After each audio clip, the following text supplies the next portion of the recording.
নমস্কার বন্ধুরা, welcome back to my channel Puja kitchen with food. তো তোমরা সবাই কেমন আছো?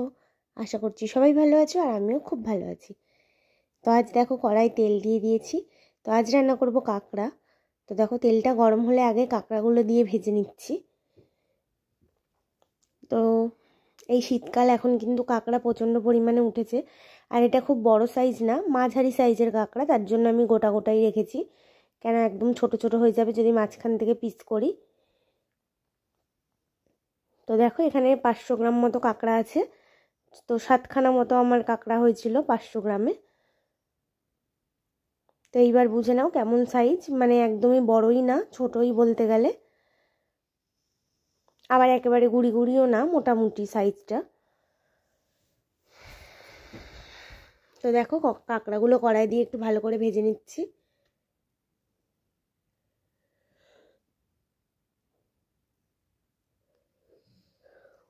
আর এখানে কিন্তু আমি নুন হলুদ কিছুই দিইনি। তো কাঁকড়াগুলো একটু এই কাঁকড়াগুলো একটু ভালো করে ভাজা হলে, যে মাঝখানের মেন মাছটা, তারপরে কিন্তু আমি যে দাঁড়াগুলো থাকে সেগুলোও কিন্তু এর মধ্যে দিয়ে ভেজে নেব। তো দেখো এগুলো একটু ভাজা ভাজা হয়ে গেলে মাছগুলো, যেহেতু ওগুলো একটু বড়, ভাজতে সময় লাগবে, তাই ওগুলো আগে দিয়েছিলাম।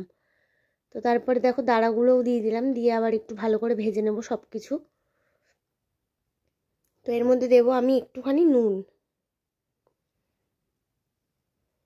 তো অল্প পরিমাণ দেখো নুন দিয়ে দিলাম, আর হলুদ কিন্তু আমি দিচ্ছি না।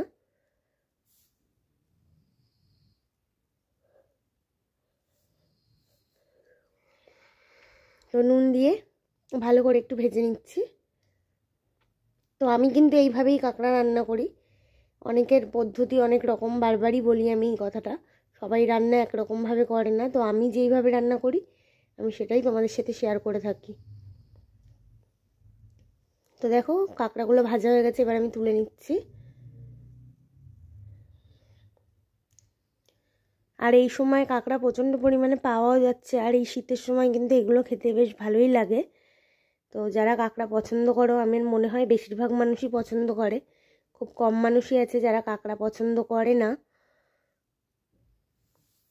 তো এবার দেখো একটু বড় বড় করে আলু কেটে রেখেছি, আলুগুলোও ভেজে নিচ্ছি।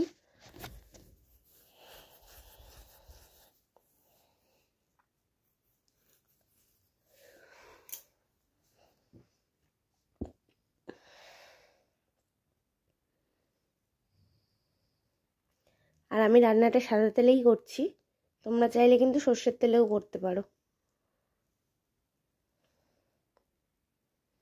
তো আলুগুলো এইভাবে লাল লাল করে ভেজে নিচ্ছি। আলুতেও কিন্তু আমি নুন হলুদ কিছুই দিইনি।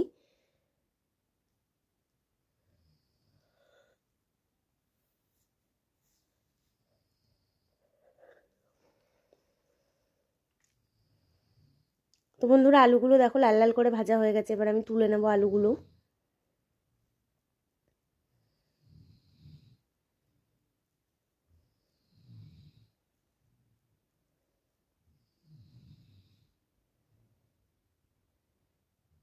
তো দেখো আলুগুলোও তুলে নিলাম।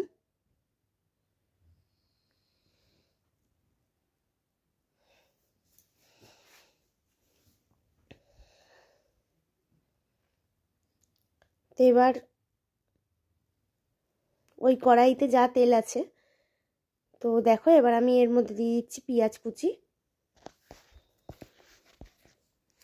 তো মশলা তোমরা গ্রেভি যেই পরিমাণে গ্রেভি রাখতে চাও তোমরা সেই পরিমাণেই মশলাটা কিন্তু দেবে। তো আমি দেখো পেঁয়াজ দিয়েছি একদম ছোট ছোট, তিনটে মতো পেঁয়াজ হবে ছোট। একটা দিয়ে দিচ্ছি টমেটো। তো পেঁয়াজটা একটু হালকা ভাজা হলে দিয়ে দিচ্ছি দেখো টমেটো কুচি। আর পেঁয়াজটা দেখতেই পাচ্ছ একদম বাদামি কালার হয়ে এসছে। পেঁয়াজটা কিন্তু লাল লাল করে ভাজবো না আমি।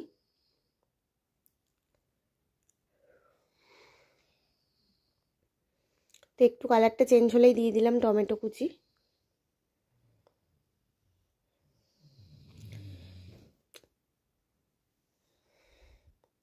তো টমেটো কুচি দিয়ে আবারও খানিকক্ষণ ভেজে দিয়ে দিচ্ছি আদা রসুন বাটা। তো আদা রসুনটা আমি একসাথেই বেটে নিয়েছি। তো আদা রসুন বাটাটা দিয়ে আবার একটুখানি নেড়ে চেড়ে একটু ভেজে নেব, যাতে রসুনের গন্ধটা চলে যায়, মানে উগ্র গন্ধটা। তারপরে একে একে সব মশলা দিয়ে দেবো। নুন,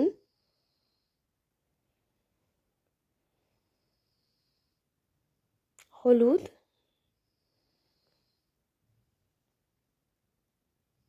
তারপরে দিচ্ছি জিরের গুঁড়ো, তারপরে দিলাম ধনের গুঁড়ো। তো সব কিছু দিয়ে আবারও ভালো করে মিশিয়ে নিচ্ছি।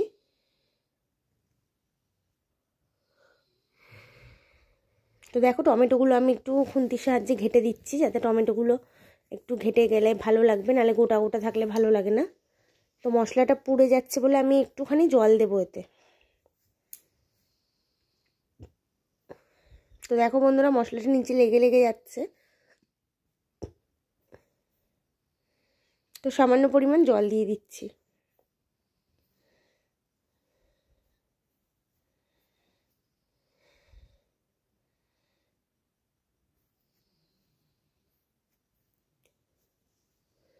তো এবার আমি দিয়ে দেবো এর মধ্যে লঙ্কার গুঁড়ো।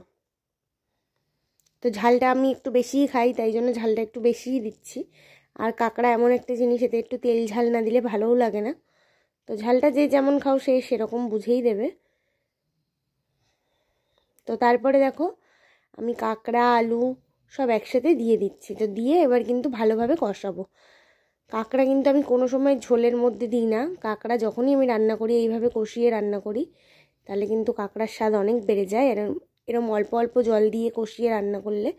তো আমি কিন্তু এটা দুবার জল দিয়ে কষাবো, তবে কিন্তু আমি লাস্ট জল দেবো। তো তোমরা দেখতে থাকো ভিডিওটা আমি কেরমভাবে করছি। তো দেখো পুরো তেল বেরিয়ে এসছে, একদম পুরো দেখো কোনো জলই নেই, একদম তেল তেল বেরিয়ে এসেছে। মশলাটা কিন্তু খুব ভালোভাবে কষেছে। তো এইবার আমি একটুখানি জল দেবো এতে।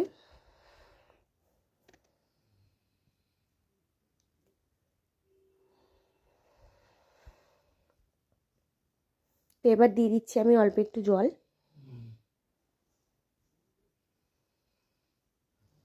তো এই জলটাও টানতে মানে টেনে কষবে, ততক্ষণ কিন্তু কষাবো, তাতে করে আলুতেও বেশ ফ্লেভারগুলো ভালো ঢুকবে, আলুটা সেদ্ধ হয়ে যাবে তাড়াতাড়ি। আর মাছটাও কিন্তু বেশ দারুণ ভেতর থেকে সেদ্ধ হবে, আর মশলার ফ্লেভারগুলো মাছে খুব ভালোভাবে ঢুকে যাবে, নুন ঝালটাও ঠিক ঠিক ঢুকে যাবে মাছে। তো দেখো এইভাবে করে একটু কষিয়ে কষিয়ে তোমরাও একবার রান্না করে দেখো, অল্প অল্প জল দিয়ে কষিয়ে বেশ ভালো লাগে।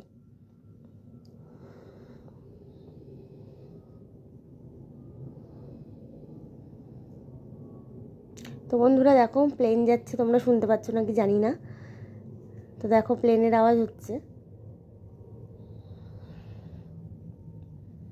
তো দেখো বন্ধুরা একদম জলটা শুকিয়ে গেছে।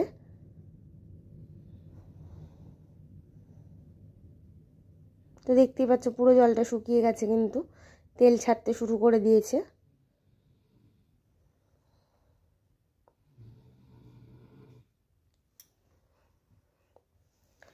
তো নিচে আর দেখো একদমই জল নেই তলায়, কড়াই পুরো লেগে লেগে যাচ্ছে, এবার পুরো একদম সুন্দর শুকিয়ে গেছে জলটা।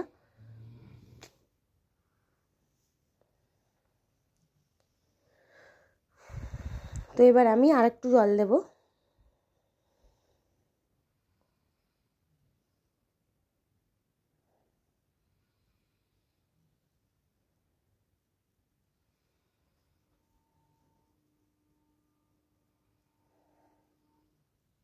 তো দেখো এবার আলুটা সেদ্ধ হওয়ার মতন পরিমাণ মতো জল দিয়ে দিলাম।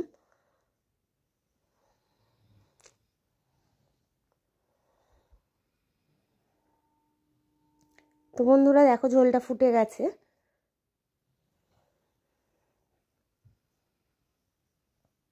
তো একটু মাঝে মধ্যে নেড়ে দেবো, কেননা আমি তো জল কমই দিয়েছি, মশলাটা মানে নিচে লেগে যাওয়ার ভয় আছে, তার জন্য একটু নেড়ে দেবো।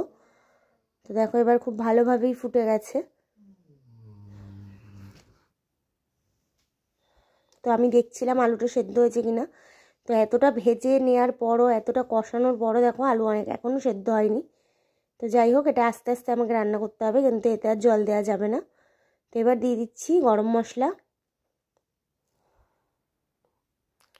তো তার আগে আমি কিন্তু একটুখানি মিষ্টি দিয়ে দিয়েছিলাম, একদম সামান্য পরিমাণ, কেন এই কাঁকড়াটা একটু ঝাল ঝালই ভালো লাগে। তো যেহেতু মিষ্টি মানে নুন ঝালের ব্যালেন্স হওয়ার জন্য, তার নুন ঝালটা ব্যালেন্স করার জন্য আমি অল্প একটু মিষ্টি দিয়েছিলাম।